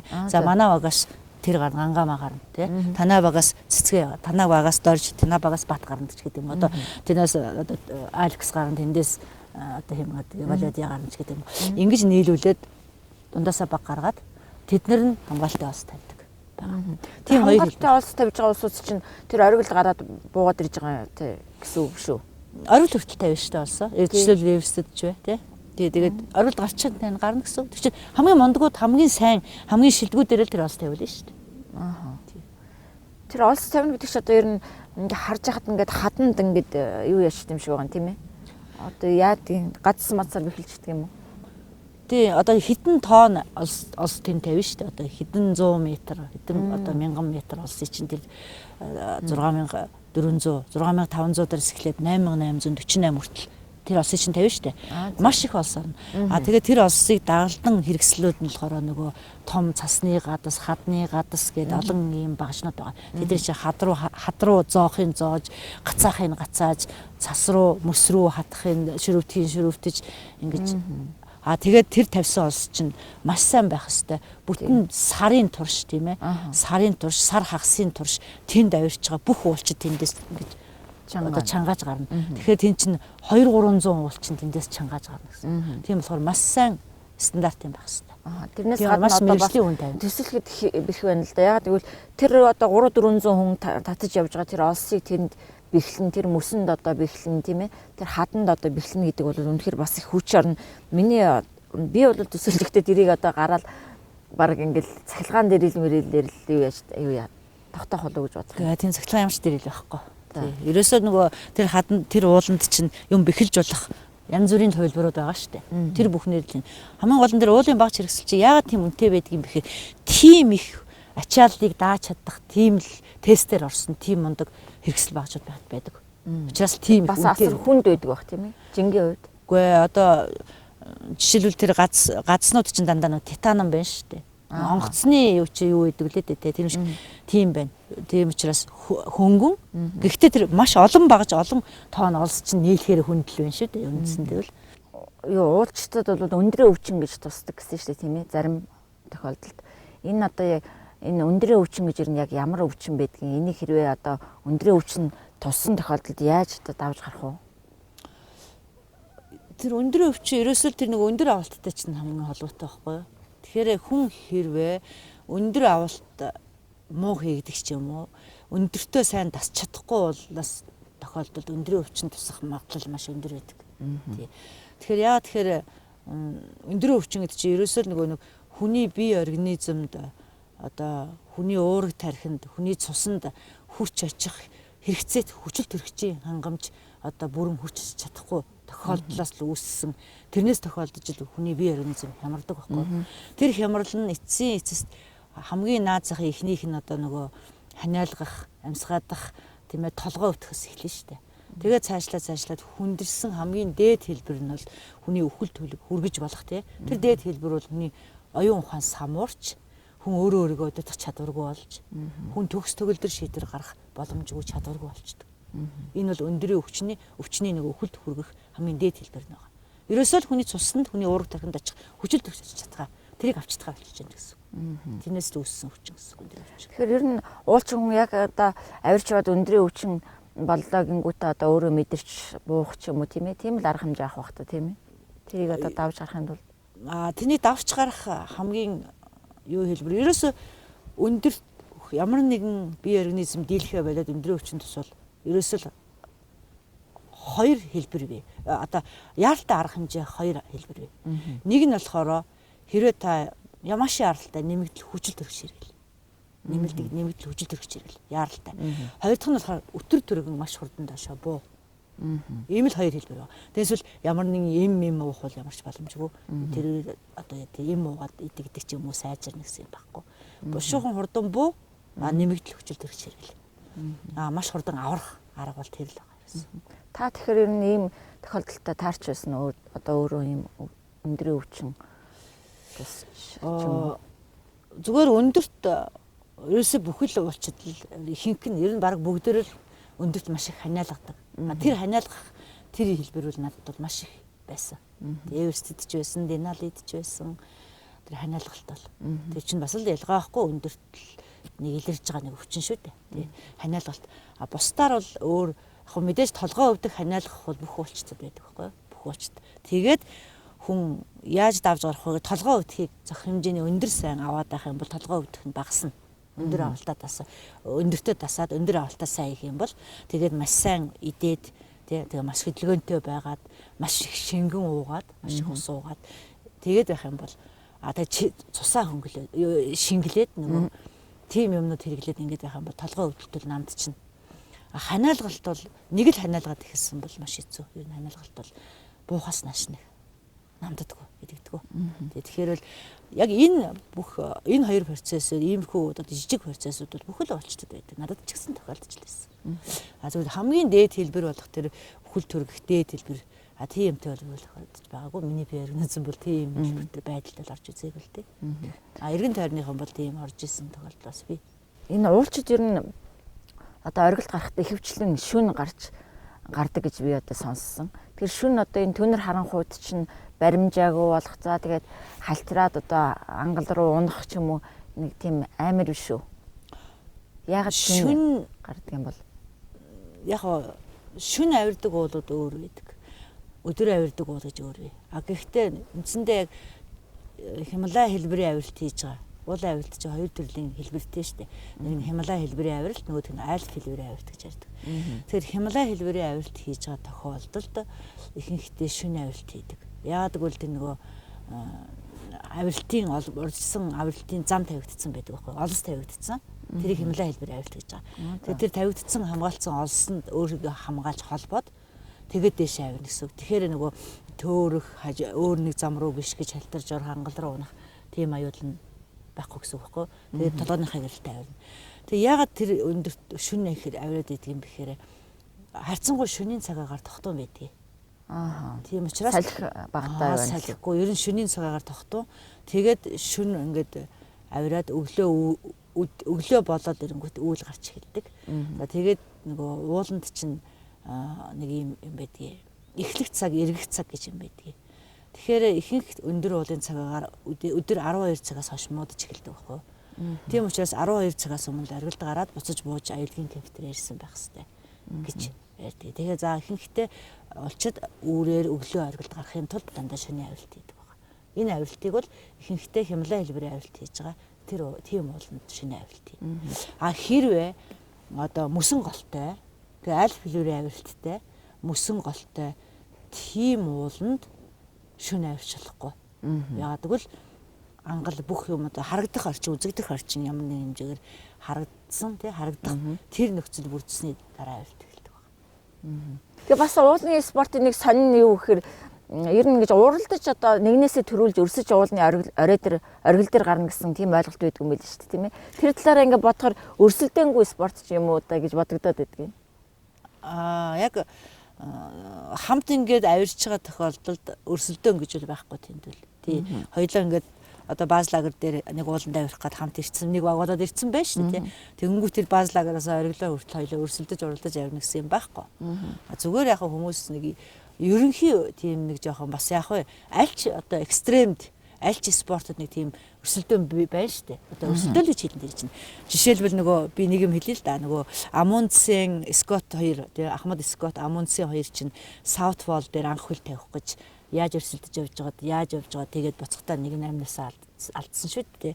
Тэр чинь өрсөлдөөн биз дээ. Төрүүлж одоо яг анхны тийм юу тий өмнөд туйлын 90 градустай төрүүлж хөл тавих гэж тэр хоёр чинь нэг нь нууцаар нөгөөх нь илээр нөгөө хөрөнгө босгох нөгөө олон зовлон туулж явсаар байж бүтэн жил яваад очиход Скотыг очиход Амундсен очиж зайлуулж төрүүлж чичээд 10 хоногийн өмнө төрүүлж чичээд тугаатгцсан байсан. Тэр эмгэнэлтэй бөгөөд амар баатарлаг төгс сая би Антарктид явах тэр түүхийг уншиж байгаа байхгүй. Явахынхаа өмнө уншаад яваад тэнд Антарктидд ч гэсэн тэр зураг мурагтайгаа бүгд байдаг. Тэр одоо хэмптэр. Тэгээ ийм өрсөлдөөн бол хинтчил байна шүү дээ. Уулчид ч гэл байна тийм ээ. Жишээлбэл одоо энэ хинж гараагүй нэг оргил байлаа гэхэд за энд нэг би төрүүлээд гарчих юмсан гэсэн. Тэр бол шудраг өрсөлдөөн. Тэр шудраг өрсөлдөөн шудраг угсаал тамирчин өрсөлдөөн. Мэдээж хинч нэг би төрүүлээд олимпиа аврагчих юмсан гэж бодсон шүү дээ. Тамирчин л болсон л бол тийм. Энэ үл тэрнээс зүгээр яг билээс нь оргил руу уралдаж гарна гэсэн байхгүй. Тэгэхээр баримтат кинон тэр дээрээс харж байхад бол уулчид ихэвчлэн л одоо нүүр амаа ингээд одоо хайруулсан байх ч юм уу тийм ээ одоо хүүтэнд гар хуруугаа хөлдөөцсөн чихмэхээ хөлдөөцсөн ч юм уу тийм маш их хүнд хэцүү нөхцөлд явж байгаа харагддаг л да. Таныг харахаар бол та одоо нүүрэндээ ч юм уу тийм янз бүрийн одоо хүүтнээс шалтгаалсан хөлдөлтийн тэр аваагүй арьс чинь нэг сайхан байхын энэ одоо бас хувц сунраа их тохируулж өмсөх ч юм уу тэр энэс шалтгаалдаг байх тийм. Миний арьс чинь маш их олон удаа түлж, хуулж, хуурч, гуйжиж ингэсэн арьс шүү дээ. Зөв энэ дайтай байгаа нэг юм тий. Гэхдээ мэдээж бид нар хамгаалах юм бол төрхөн л дээ. Жишээлбэл манай СБ өндөртэй тоснууд гэж яддаг шүү дээ. За ерөнхийдөө бол бараг л 70-80-аас дээш өндөртэй 100-тай 110-тай тоснууд төрөгдөг. А тэр тос төрснээр зүгээр өнөөдөр харлахгүй байнаг үл худлаа. Харлагаараа харлана. Ганцхан нэг аимшигын юм төлөгдөлт төлбөлт гэдэг нэг болдго юм а. Одоо энэ цасны туяанаас Тэр чинь туяанаас болд юм уу? Тийм ерөөсөл төлөгдөлт нь миний одоо юу яаж энэ одоо тэр өндөрт гарахаар чинь агаар сэрэгчнэ дээ. Тэгээд тусч байгаа нар чинь тийм ээ нарны одоо цацрагийн хугарал гэдэг юм уу да тий гэрэл дээ шүү тий. Тэр гэрэл чинь ямар ч хугарал ус замдаас сарнихгүйгээр шууд доошоо цас руу буугаад эргээд ойгоод төлдөг байхгүй юу? Тэр төлөгдөлт чинь л да бүр ингээд баг халуун юмар төлцсөн юм шиг аимшигын төлөгдсөн шүү дээ. Тэр төлөгдөлтөөс л хамгаалж бид нар тэр SB өндөртөө 100-тай 110-тай тос төрхэд байгаа.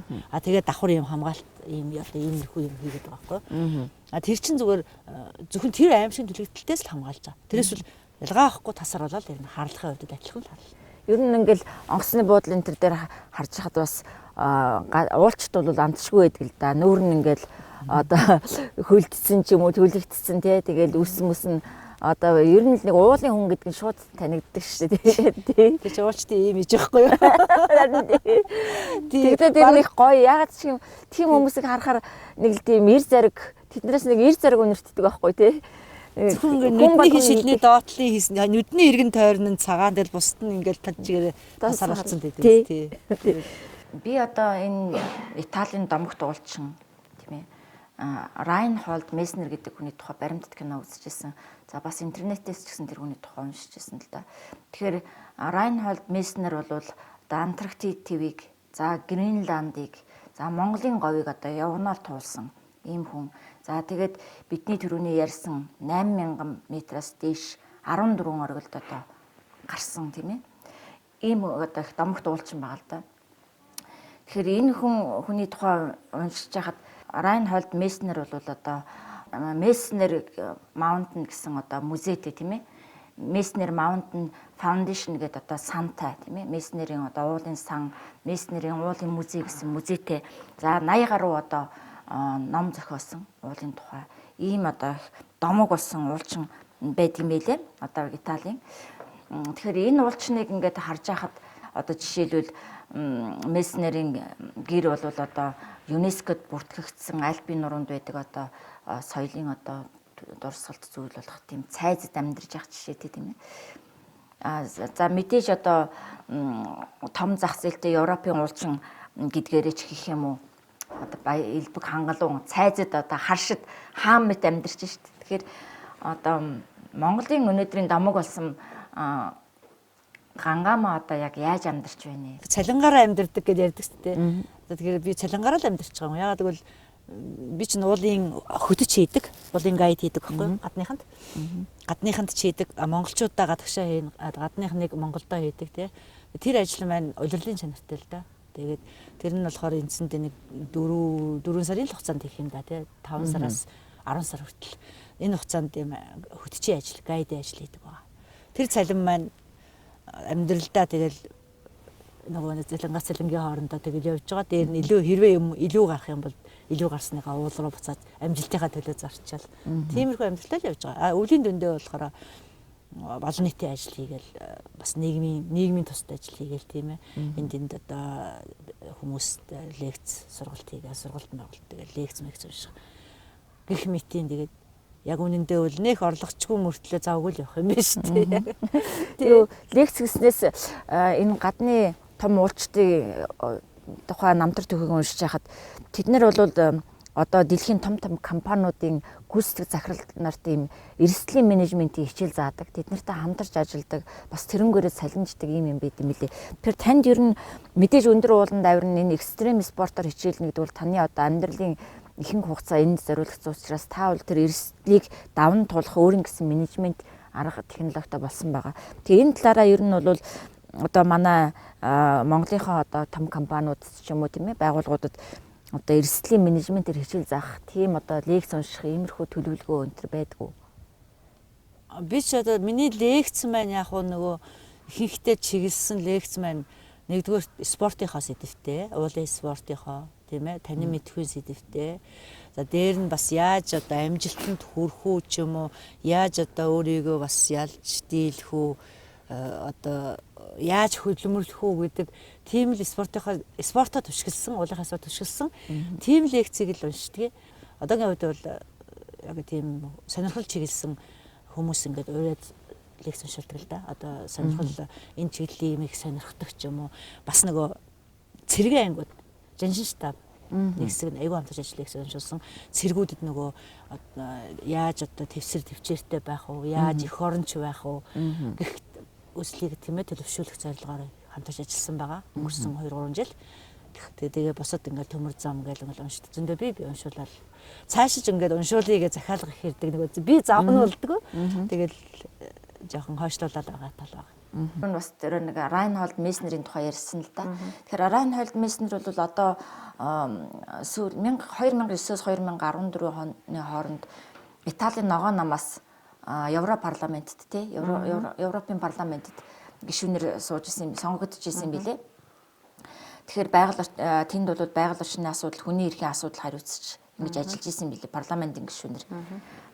Танд ер нь хизээ нэгэн цагт улс төрт тийм ээ орж одоо парламентын гишүүн болж энэ уулын спортыг Монголд хөгжүүлэхэд одоо хууль эрх зүйн орчин талаас нь одоо бас тийм шинээр хууль санаачилж гаргах ч юм уу тийм ээ. За ганцхан уулын спорт гэлгүйгээр ер нь Монголд спортын төрлийг хөгжүүлэх талаас бас улс төрийн одоо улс төрч болж одоо энд бас хувь нэмрээ оруулах юмсан гэсэн танд ийм холын мөрөөдөл байгаа болов уу? Яг үнэндээ надад спортоосаа гадна байгаль орчин гэдэг юм бол миний сэтгэл зүйд мөнхийн холбоотой явдаг. Гэхдээ энэ асуудлын тухай ярихад одоо жоохон харин зүгээр би сайн мэдэхгүй байна. Заавал улс төрд орж иж энэний талаар ярих хэрэгтэй юм болоо эсвэл одоо өөр хувилбар байдаг юм болоо гэж бас боддог. Зүгээр Монголын улс төр ер нь монголчууд ер нь улс төр чинь жоохон төвхтэй юм биш үү? Би айгүй хол штэ тэр улс төрөөс айгүй хол байдаг. Угаасаа тамирчин хүн улс төрөөс хол байдаг. Тэгээд угаасаа тамирчин хүний зарчим байдаг байхгүй. А зүгээр хизээ нэгэн цагт одоо нөгөө би хүссэн ч хүсээгүй улс төр би улс төрийг хүсэхгүй ч улс төр намайг оролдонд нөлөөлөө тийм юм гарч ирээд оролдоод орчмоор санагдвал гоо орох юм байг гэхүү тий. А гэхдээ одоогор тийм төлөвлөгөө байхгүй байгаа.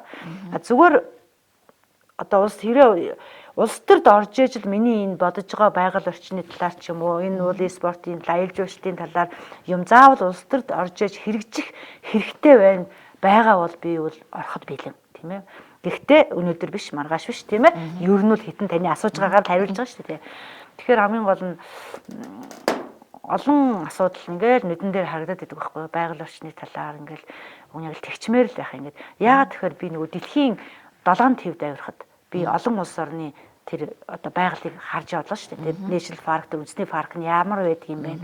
Ямар зохион байгуулалтаа яаж хөгжиж явдаг юм бэ? Бүгдийг харж явсан учраас энэ нь Монголд болмоор юм байна. Ингэчүүл зүгээр юм байна гэсэн юм айгүй юм олон юм харж явсан учраас ингээл хараад бодоод явдаггүй үнэ тэгчмээр л байх юм даа гэл.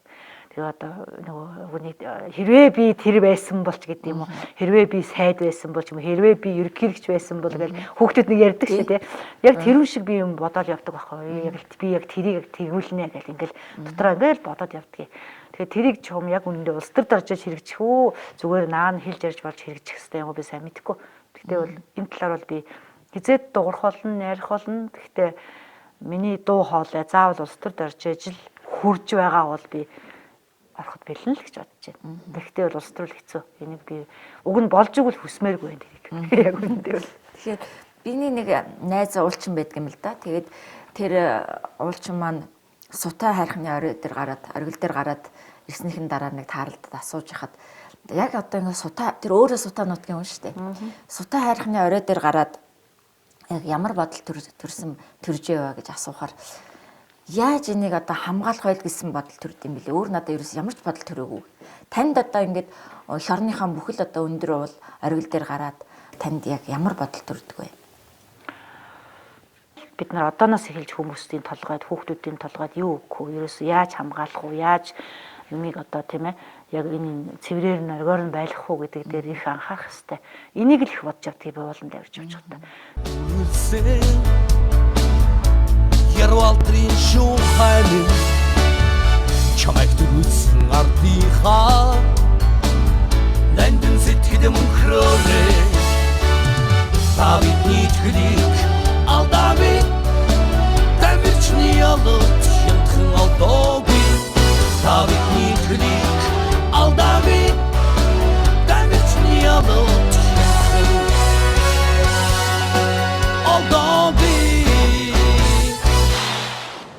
За та бол одоо Монголдо төдийгүй бас олон улсад дэлхийн нийтэд өөрийн гэсэн шүтэн бишрэгчтэй таны энэ хийсэн амжилтыг үнэлдэг одоо ийм олон хүмүүс пүүс компаниуд бас байдаг юм байна.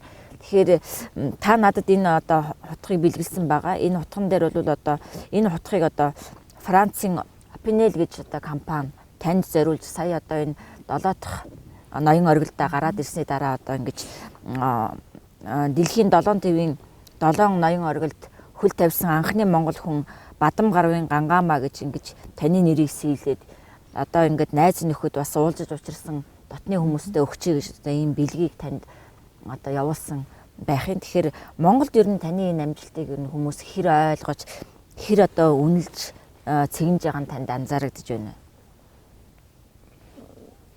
За дэлхий дээр яг ингээ хамт авирснаа бодох юм бол дэлхийгээр дөрвөн найзууд те байдаг. Тэгээд бас нөгөө гол улсын дэлхийн улс орнуудад байдаг олон компаниуд бас намайг дэмждэг байгаа. Тэрний нэг нь болох одоо тэр наад Францын наад тутагч үйлдвэрлэдэг компани байгаа. Наад тутагч угаасаа бүр 1890 оноос эхэлж үйлдвэрлэсэн яг энэ Opinel гэж брендийн маш түүхтэй утга юм байна лээ. Тэгээд энэ компани за мөн Германы Seven Summits гэдэг одоо Blue Bandana гэдэг Герман эзэнтэй Германы компани байгаа. Монголд байдаг тийм. Одоо салбар нь Монголд байдаг. Тий. Энэ хоёр хамтарч наадахыг чинь надад ингэж бэлгэлсэн. Тийм гээд одоо маш их бэлэг хэрэгтэй. Одоо ийм амжилтанд хүрч чинь гэж хэлээд бэлгэлсэн юм байгаа. Тэгээд дэмжлэг гэдэг чинь янз бүрийн хэлбэртэй шүү дээ, тий. Мөнгөний хэлбэрээр байж болно, эдийн хэлбэрээр байж болно, эсвэл оюуны хэлбэрээр дэмжиж болно, сэтгэл санаагаараа дэмжиж болно, зүрх сэтгэлээрээ хамт байж болно. Гэх мэт энэ чинь бүгдөө л дэмжлэг. Тэгэхээр монголчууд би баг тэр аяараа л одоо ойлгож дэмжиж байгаа. Тий, ойлгож дэмжиж байгаа. Тэгэхээр яг би энийг ингээ хараад таныг энэ бэлгийг аваад их баярлсан л да. Тэгээд хизээ нэгэн цагт таны нэртэй сайхан Монгол брэнд бий болох байхаа гэж одоо танд бас найдаж хүсэн ирэж байна. Баярлалаа. Тэгээд энэ компаниуд сонсож байгаа бол хийж болох юм байна шүү дээ. Гэхдээ заавал Гангаамаа ингэж нэг хийх албагүй шүү дээ. Тэр чинь брендийн нэрийг хамгийн гол нь брендийн чинь нэрний хамгийн гол утга нь юу гэхээр одоо нөгөө Монголын анхны Seven Summit тий гэдэг чинь л ерөөс маш том одоо надад ч бичсэн баг First Mongolian Seven Summit. Энэ нэр чинь хамгийн мундаг нэр байхгүй юу тий. Энэний арталт Гангаамааг залгах шаардлагагүй. Зүгээр Монголын анхны Seven Summit гэж бичигдэл тэр хамгийн мундаг том өгөл болчихно л да. Та энэ Seven Summits-ыг хийж ирээд Facebook хуудсанда үүнээс цааш газаргүй гэж бичсэн л дээ. Энэ бол зодог таална гэсэн үг шүү дээ. Биш. Би хоёр үг хэлсэн шүү дээ. Нэг нь болохоор бид дэлхийг хураалаа. Нэг нь болохоор үүнээс цааш газар үгүй гэсэн хоёр үгийг хэлсэн. Энэ хоёр үг бол ерөөсөө хоорондоо холбоотой үг байхгүй юу? Маш омгшиж хэлсэн үг л дээ. Яагаад гэвэл одоо дэлхийн бүх их газар гэж байгаа тий. 7 том их газар бас дэлхий бүрдэж байна. Тэр 7 том их газрын хамгийн өндөр зэг дээр нь очиад ингээд тугаа хатгачлаа тийм ээ. Тэр твээ ингээ хураачж чинь гэсэн үгс ингээд хураагаад хатгачлаа тийм. Тэгээд долоолынгийн ингээд тус нь хураатлаа гэж чинь тэр дэлхийг ингээ хураачлаа бүгдээ тий. За тэгэхээр тэр бүх дэлхийн их газруудын тэр бүгдөөрөн дээр ингээ хөл тавьчихаар чинь түүнээс цааш дахиад 8 дахь их газар байхгүй шүү дээ тий. Тэгэхээр үүнээс цааш газар байхгүй гэж хэлсэн юм байгаа. Түүнээс бол зодог бол та мэдээж тайлбарлаагүй. Зодог тайлбарлаагүй. Цаана надад дахиад том нэг амжилт хийж чадчих юмсан гэж зорж байгаа юм байгаа учраас. Хамгийн одоо таны одоо мөрөөдлийн оргил одоо юу байна?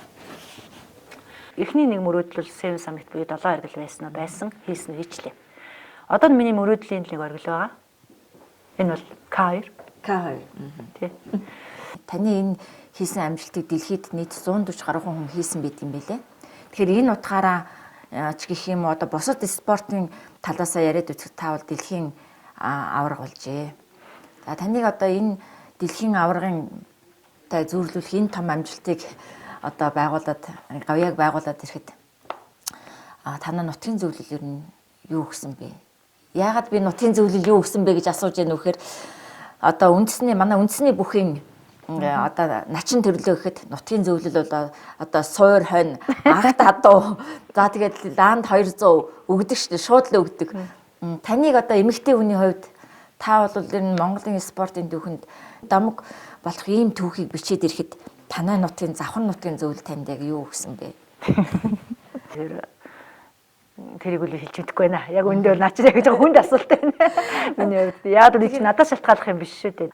Тэр юм өгөхгүй асуудал бол тухайн хүний л асуудал учраас заавал надад алба өгч байж магадгүй шүү дээ. Тийм биз. Аврах гэдэг үгээр нь таны энэ уулын спортод таны гаргасан амжилтанд тохирохгүй юм шиг надад санагддаг. Яагаад гэвэл энэ нь ерөөсөө баатарлаг үйлс тийм ээ. Ийм одоо баатарлаг үйлс ингээ бүтээгээд ирэхэд одоо манай боловсрол соёл шинжилх ухаан спортын яамны сайд за цаашлаад Монгол улсын ерөнхийлөгч таныг ингэж тусгаалan хүлээн авч одоо уулзаж баяр хүргэснөө.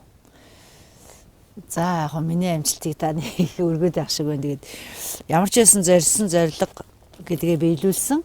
Тэгээд ямар ч байсан хичээл зүтгэл хөдөлмөр орсон. Энэ бол орох орохдоо маш олон жилийн хөдөлмөр, маш олон жилийн зүтгэл маань л одоо өнөөдөр үр дүнд хүрэх амжилтанд орсон. Мэдээж Монголын ард түмэн маш их тусалсан тийм ээ. Монголчууд маш их тусалсан.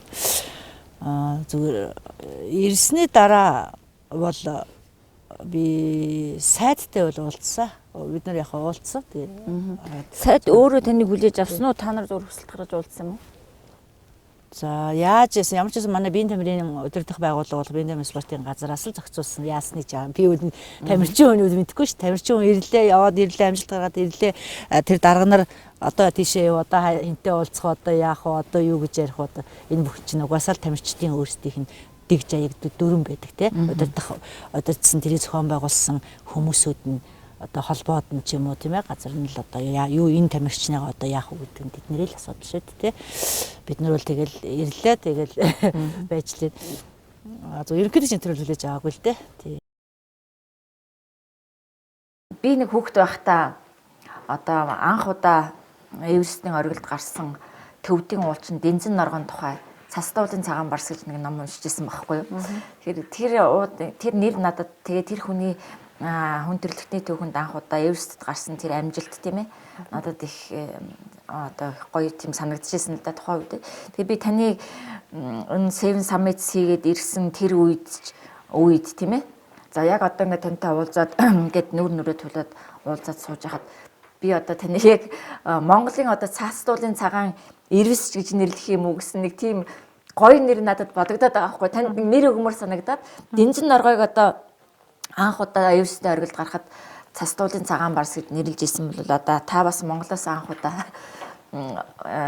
одоо 7 оргилд хөл тавьсан хүний хувьд тийм ээ. Бас нэг Цастуулын цагаан Эверест гэж нэр өгмөр юм уу гэсэн тийм бодол надад төрөөд байгаа юм л да сүүлийн үед. Баярлалаа. Тэгээд наа чин их том нэр байна. Надад бараг ахтах нэр байна. Тэгээд Цастуулын цагаан барс, Цастуулын цагаан Эверест. Ягаад тийм эмэгтэй хүмүүс учраас нэг Эверест гэж үү гоё юм шиг санагдаад байгаа байхгүй. Хэлбэр мэлбэрэн ч нөө. Хэлбэр галбар нь их гоё. Тэгээ хамгийн гол нь үнэхээр наа чин бол их гоё нэр байна. Тэгээд би тэр нэрийг авах хэмжээний гавья байгуулж чадсан ч юм уу ч юм уу энийг бол би хэлж мэдэхгүй шүү дээ. Тэгээд наа чин бол их том нэр, их агуу нэр. За Дэнзэн норгойгийн хувьд бол мэдээж хүн төрөлхтнөөс анх удаа дэлхийн тийм ээ зулаа дээр хөл тавьчихсан хүн төрөлхтнөөс шүү дээ. За миний хувьд яг анх Монголоос тийм ээ. Гэхдээ бүхэл бүтэн нэг гүрэм нэг улс бол улс л та тийм ээ. Нэг улсаас тий.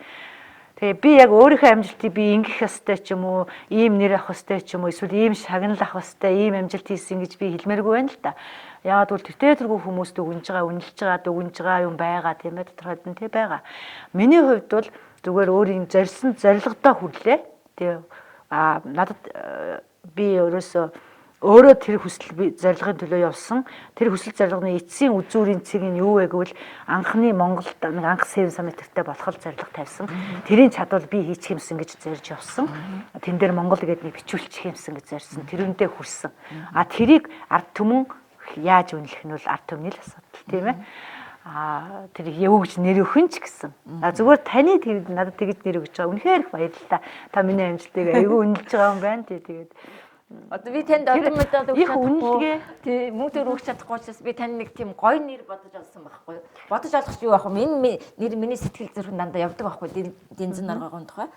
Тэр үнэлгээ тэр их гоё нэр өгж байгаа. Тэр хүмүүс алга ташиж баяр хүргэж байгаа, сайхан үг хэлж байгаа. Тэр хүндлэл хайр гэдэг чинь миний хувьд маш том ачаа байдгийг. одоо хүн тэрийг дааж явах, үүрч явна гэдэг бол тэрийг одоо зөв авч явна гэдэг л миний хамгийн том ачаа. Тэгэхээр тэр ачааг л одоо дааж явахын төлөө л би одоо бодож जैन тэрээс л өөрөө л одоо юм бодохгүй байна.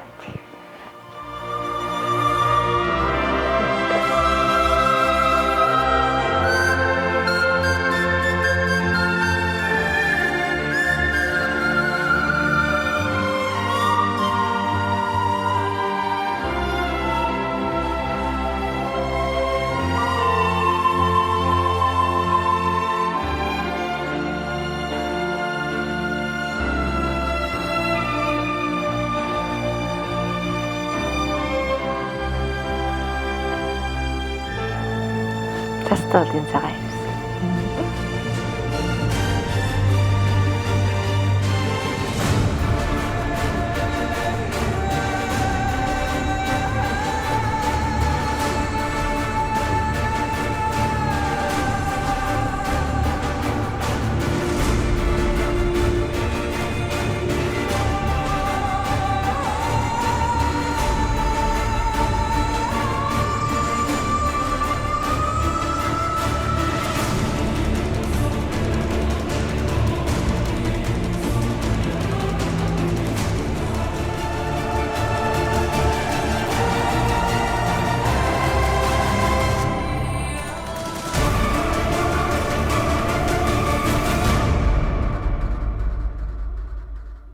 За баярлалаа танд. Бидний урилгыг хүлээн авч ярилцлага өгсөнд их баярлалаа. Танд одоо өндөр амжилтыг хүсэн ирээж байна.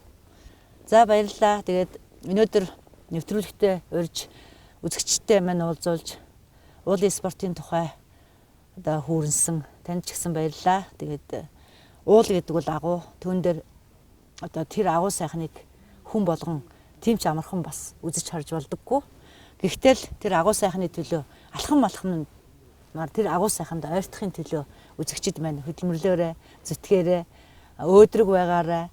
Тэгээд эрүүл энх аз жаргал хамгийн сайхан хүнийг хүсье. За баярлалаа танд. Эрхэм үзэгчтэй манай сууд нэвтрүүлгийн энэ удаагийн зочноор дэлхийн 7 твийн ноён оргилд хөл тавьсан анхны монгол хүн Бадам Гарвын Гангаамаа оролцлоо. Ингээд бид хоёрын хийсэн ярилцлага сонирхолтой байсан байхаа хэмээн найдаж байна. Дараагийн дугаар хүртэл баяртай үзэгчтэй.